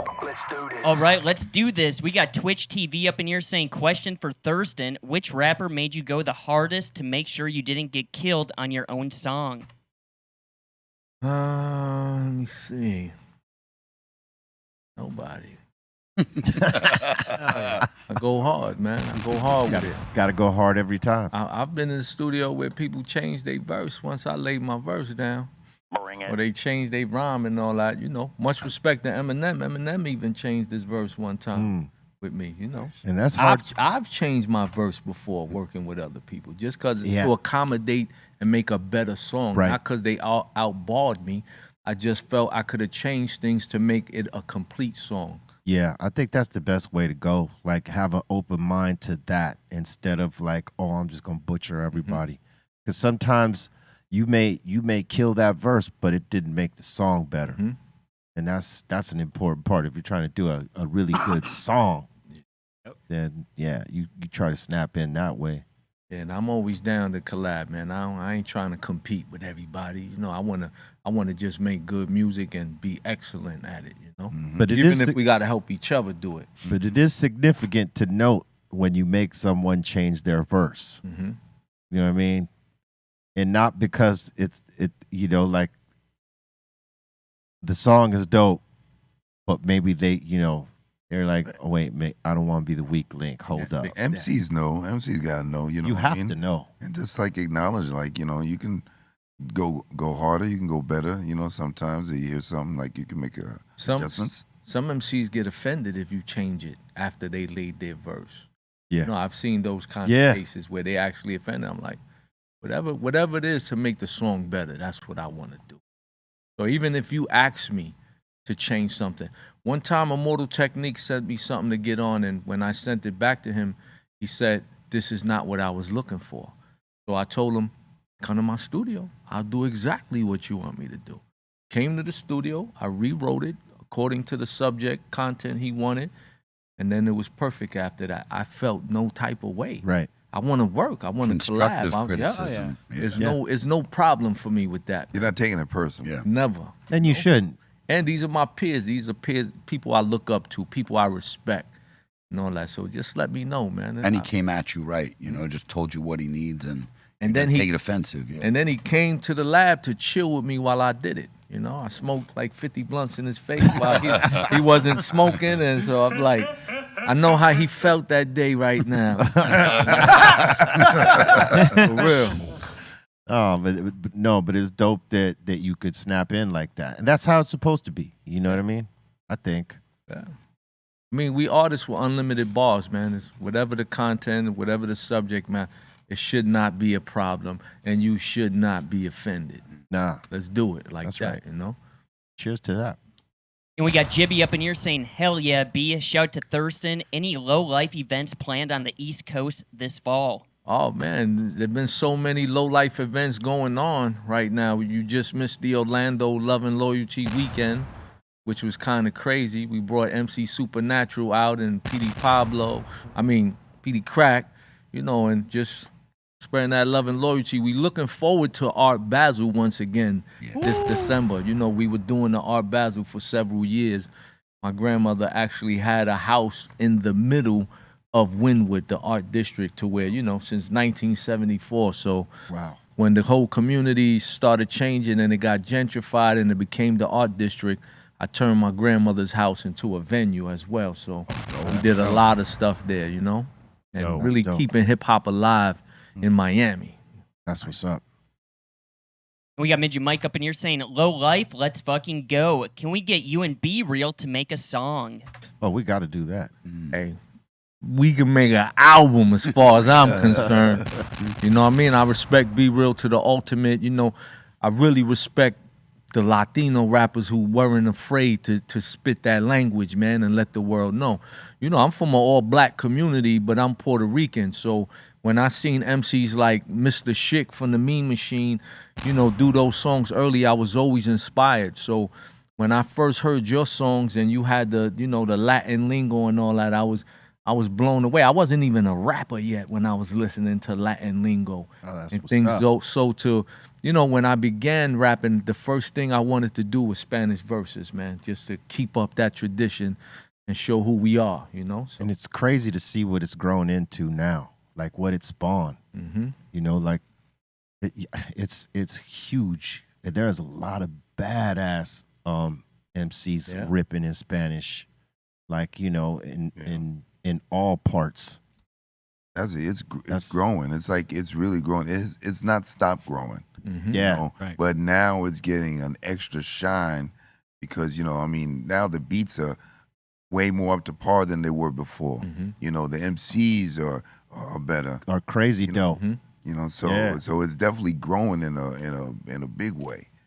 And I've done it to where I spit Spanglish. So, you know, I remember selling my first Spanglish album like hand to hand on the street, and my first customer was black. And then my second customer was black. And my third customer was white. And we talking about Spanglish album. This is Spanish, but it's intertwined so much that you're not gonna get lost. And what I remember is some artists from Sweden or some country out there where they didn't speak proper English or really didn't understand English. They were buying my English albums, and the Spanglish albums was exactly the same to them. They barely understood the words, but they knew the vibe and the styles and the flows is what was capturing them. So I felt like I didn't have to go to a certain market to do that. I could stay right where I'm at in hip hop and push the Spanish stuff. And I helped to influence a lot of the other Latin rappers in New York to not be afraid to do it. Yeah. Because I felt like, you scared. Do it. Spit that shit. You know what I mean? Yeah. You got to if you can. I mean, you should. All day. And I'm hard body with it. Hard body. It's not like, it's not regular, you know? Yeah. That's what's up. We got Midget Mike up in here saying, "Yo, Thirstin, how did you become the Polo King?" And Uncle Nick says, "What's up?" What's up, Uncle Nick? I mean, I never called myself a king. It's up to the people to make that decision. If I'm gonna be crowned, then it's what the people are saying. It's not what I'm saying. You know? So anybody who sees me as the Polo King, I mean, I did represent the brand heavy, and you know, especially within hip hop, I showed people how to flood it. And now it's the official uniform in hip hop. Everybody wears polo at this point, you know? So Yeah, man. I'm grateful to people have are, that yeah. influence, you know? What was the first piece that like you saw that like you were like, yo, okay, I think I might. You remember? I mean, it was evolution of style, so it didn't start with polo. This didn't start with polo. This started with the Adidas suits and the Puma suits and the Lee suits, and then it just evolved into us wearing polo because it's still the b-boy style of fashion. You know, I'm a break dancer, so I wore b-boy style. So then we just did the same thing with the polo. We turned it into b-boy style. Word. And we got Marbella up in here, B. Oh, man. He's saying, "B wearing blue, you must be true. Colton, go read." He said go read. And Marbella's saying, "B, can I use your belt to teach Colton a lesson?" Oh, man. He wants to flip it on you, huh? Man. We'll just go right to the next one. Give you some pow right there, Man. Bolton. He's lucky I don't have some bars wrote down right now. You got no bars for him right now, huh? And we got Info View up in here asking, "Thirstin, what's the story behind the song on Sound Bombing 2? That song is called Brooklyn Hard Rock. I mean, self-explanatory. You know, I came from Brooklyn, and it was about being a hard rock in Brooklyn. You know, I guess that term became thug, but it was about being hard rock in New York. You know, that was the first way you identified the thugs. Those were the hard rock. So my song was Brooklyn Hard Rock. I was basically telling people who I was. We got Midget Mike up in here saying, "Can you tell me about this? Can you tell me a wild story about Skillionaire?" The Skillionaire album, well, I recorded it on a motherfucking 4-track, and I didn't even know what a mixdown was. Wow. And I released that album exactly like that. But I had so many reviews in magazines that I couldn't even believe that was happening. This is a 4-track album. That's I'm pressing the crazy. CDs in my house. But my album was criticized heavily for the sound quality. And I didn't take offense to it. I actually listened. So when I released the second album, I did it the same exact way. You know, where poor sound quality, I didn't know I had to even go do a mix. I just recorded shit, instrumentals, boom. So after that, you know, once I learned the mixing process and I made the money, I took the 4-track in the studio and I mixed down both of those albums years later and reissued them. So the Skillionaire was like, you know, my introduction to hip hop, and it told you who I was. I'm the Skillionaire. And we got Native Nightmare up in here saying, "Happy birthday to me, Shroomin, for the first time right now." Hey, all right. Happy birthday, man. Happy birthday. That's rad, dude. Enjoy that shit. Welcome to the portal. Yeah. I've never tried, man. I've never tried. Oh, we got to get you. It's fun. I've never tried anything ever in my life. Just weed. Just weed. weed. That's weed. Weed and alcohol, you know. Shrooms are good. If you go for the first time, you take it in a small dose, and you be good. Then you gradually, if you want to like get further, you take more gradually. But Yeah, you want to go full blown on the first time. Unless you're a kid, every kid goes like I Every went full kid blown. goes full blown. Yep. Yes, When I you're went young. full blown. Yep. Yeah. When you're young, you go. But full see, you learn this, by doing it. Yeah. That's why we could say this and say, hey, look, proper dosage is this when you're starting.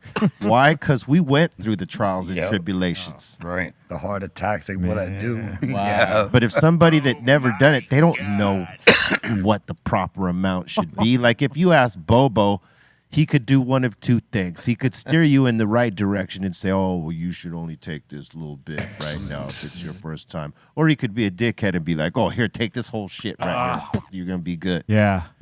What would you do, Bobo? I would not do that to Thurston. Are you I would sure? not- Yeah, I wouldn't. I would Properly just say guided. no. Okay, you wouldn't do Properly. it to Thurston, but wouldn't. would you do it to somebody else? No. I All right. wouldn't. No. Okay, good. I think I'm a good guide, a good host. You know what I mean? I'm not trying to see anybody melt because I don't want to have to take care of that person.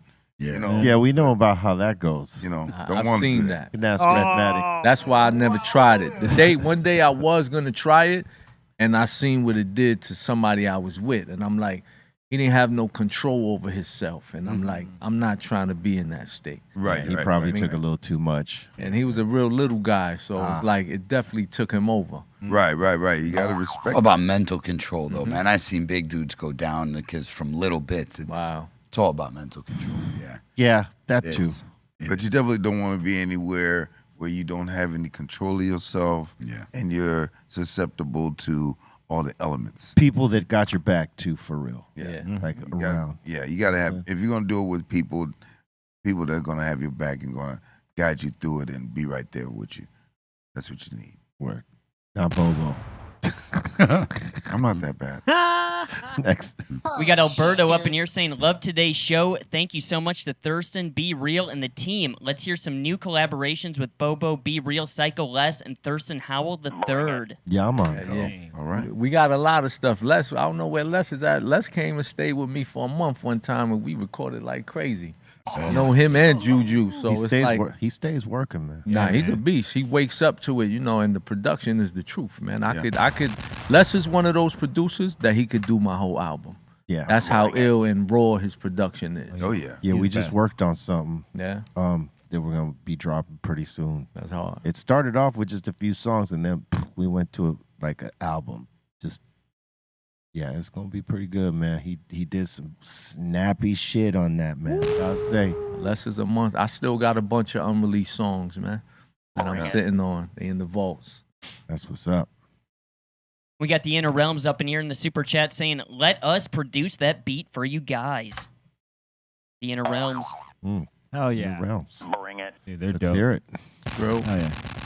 We got Tuna Fighter up in here saying, Thurston, was the Chef Survival Kit cookbook really contraband in prison? The cookbooks and DVDs and the cooking show were actually fictional things. They weren't real books. I believe Prodigy is the only one known to have created a real, prison recipe book. But all my books were like, fictional things, man. They were just there for play and set up. It was comedy. I'm a comedy writer, man. So that's all it was based around. And then Tuna Fighter's also asking, is Jack Mac good? And he's saying 2 L's up. Oh, Jack Mac tastes like shrimp, man. If you try my Jack Mac, it's not a game. And Jack Mac will get you swole. Like, that's a real prison recipe when you want to be the biggest dude in the yard. And I'll eat 3-4 cans of Jack Mac a day. Bring it. We got Cartucci up in here saying, first time tuning into the Twitch stream. I usually listen on Spotify after they drop. This is dope watching it live. Yeah, spread it around. Tell your friends. We do this shit live. Catch it live as it goes. 2 p.m. Pacific Standard Time, 5 Eastern. From 2 to 4, man. You know what I'm saying? Let's go. 5 to 7. And we got This Is True saying, rest in peace to Hurricane G. Oh, man, that was my girl, man. That was my sister. I love Hurricane, man. With the Spanglish stuff. Yeah. I've never heard any. Well, man, she was like my twin with it. We did a full album called Mommy and Papi, man, and it was like, even now I have an unreleased film with me and Hurricane. The Don Chichajong, and it's like working with her, man, was so amazing, man, and it hurt me. really hurt me when she left us, man.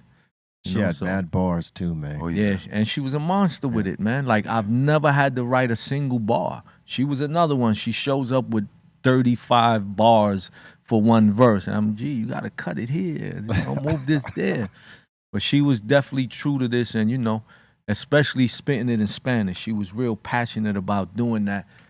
Because she felt, even when she was in the Def Squad, she didn't get a chance to do that. 'Cause Right, nobody really could relate or understand it. So nobody was really into it. So she didn't get to really execute it, man. But when she started rocking with me, we went heavy. We was doing mostly Spanglish stuff together. Were there other female MCs out there in New York that were around that were doing the Spanglish thing, or was it majority English that you remember? I don't even remember English mostly. There were very few. Well, I can't even say very Yeah, it few. was I just don't her. really know of any. Yeah. Right. It was just really her when you think about it. Yeah. He's a beast, yo. Yeah. Rest in peace, G. Peace. We got Midget Mike up in here saying Uncle Nick said, "Give me 16 bars." Uncle Nick, you know you trying to play me right now. I'll call you up. You trying to get something for your show, right, Uncle Nick? Nah, what up, Uncle Nick? Come on, man. You know my bars is forever, man. You want 32? And we got Bampod up in here saying, "Saw B Real on First Smoke of the Day today, and it was dope to hear more about B's blood days." Oh, yeah. Yeah, Marbell. Yeah. But I never heard those days. I want to hear. Oh, yeah, hear some of them stories. I'm gonna tune in. Bring it. Yeah, salute to First Smoke of the Day, man. Yeah. And we got Danielle up? up in here saying, "Yo, Cali Blaze, what you dabbing on today?" Papaya cake. Been doing regular papayas a lot, but this one's papaya cake. Papaya cake. Yeah, it sounds good. A lot of people grew it. Too many people grew it, but this dude grew it. It was a different pheno. It tasted completely different, but Weed game is different, man. Oh, yeah. Remember I mean, you hear all these flavors. Is it actually an actual flavor where you taste it? yes, man. Trust me, man. I'm gonna let you smell something. Some of them are Like, very what? close in descriptions. and then a total off. And then Like, some yeah. are totally the like gelato. Yeah. Man, ain't no if gelato smell like that is bad, return it. Like that's milk. Like it shouldn't smell bad. Milk's Like, gone they bad. give you names that don't match, but some of them like blueberries, certain blueberries, straight like a blueberry. You know, you'll really get Or a grape. grape, Yep. pineapple, strawberry, like real flavor. fruits. Yeah, bro. Or lemon. Yeah, lemon. Oh, Man, on the yeah. on Taste the Citrusy. fruits, man. I was smoking Orange a lot too. of What are you regs, saying? man. Orange too. Yeah, a lot of Smoking red. the regs because I was a drinker, man. So when you're a drinker, even the regs is powerful, you know. Back So then it was just only making- regs though. We didn't have exotic. It was brickweed. It was just. Well, I remember it went from cess, to Buddha cess, chocolate, you know, all the earlier Strong, stuff. But once all this new stuff came, the cakes and the cookies and like it's a way pastry, it should be a bakery or some shit. You know what I mean? Yeah. It's fruity or sweet is always the description. And you know, they try to, they try to wrap that around the marketing. Something sweet or something fruity. Or gassy, right? Or gassy. Gassy. Or that's what it milky. is. Milky, creamy. Milky. Yeah. Creamy. Yeah, there you go. There you go. Hermit. Oh, that made you giggle. Yeah, look. Or chuckle, sorry. Little chuckle. Little chuck. I know, little giggle. Yeah. All right. Chuckle. Those are terms we use in fashion, like in New York. Creamy. My shit is milky. My shit Yeah. is creamy. Crisp. No same Crisp. thing. Chris. Yeah. Your Timbs have to be crisp. Yeah. Crisp. Like brand new out That's the right. box. Crisps. Yes. And we got from 619 to 664 saying, "This is my favorite episode this year." Shout out to Thurstin. Thank you. That's love, man. And like I said, it's an honor to be here, man. And we got Conrad up in here saying 92 Bobo. He would go full dose. Yeah. Oh yeah. Oh yeah. Yes. Yeah. Yeah. I didn't- Agreed. I didn't have any filter. No. Like the Cookie Monster with mushrooms. Man, Wow. I didn't microdose. That's the thing. What does that Microdose. mean? It was That what would have Micro been is like 2. the mentality for that would have been like, why then? Yeah. why? A microdose was like a gram or two for us back If then. we're not going to go all in, why go in? You know, I want to see things melting in front of my eyes. I don't know why I would want that, but I did. I don't know if I can handle that. Well, You don't here's need the to thing, go right? there, though. Hold up. the thing is, we didn't have the information on what it is now. Right. Right. We were looking just for that full-blown experience. We weren't even thinking about a microdose because they didn't even know that microdose would help people in certain aspects because there was no study on it. This is true. Right? At least none of Not us mine were either. privy to that. Right?